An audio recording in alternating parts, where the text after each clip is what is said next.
పులిని చూసి నక్క వాత పెట్టుకోవడం అంటే ఇదే. వాడాడిన షాట్ వీడాడిన షాట్ ఆడాలని ట్రై చేస్తే ఇలాగే ఉంటుంది. నాకు రాబిన్ తప్ప వాకింగ్ షాట్ అంటే చాలా ఇష్టం అనమాట. అది నా ఫేవరెట్ షాట్ కూడా. సో నేను ట్రై చేశాను అది ఆడదామని. అది కనెక్ట్ అవ్వలేదు. సో ఇంకా నాకు వచ్చిన షాట్స్ ఆడుకుంటూ స్కోర్ని బాగానే ఆడాము. మేము 3 గెలిస్తే వాళ్ళు 2 గెలిచారు టోటల్గా. ఇంకా ఈరోజు ఇంట్రెస్టింగ్ టాపిక్ ఏంటంటే India versus England 4th test 5th day.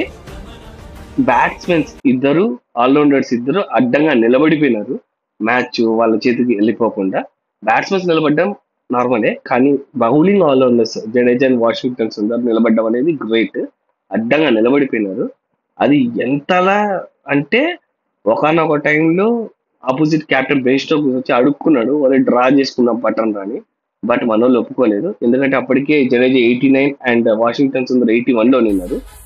నాకైతే ఇది మాత్రం సూపర్ గా నచ్చింది, గెలవడం కంటే వాడు వచ్చి అడుక్కోవడం.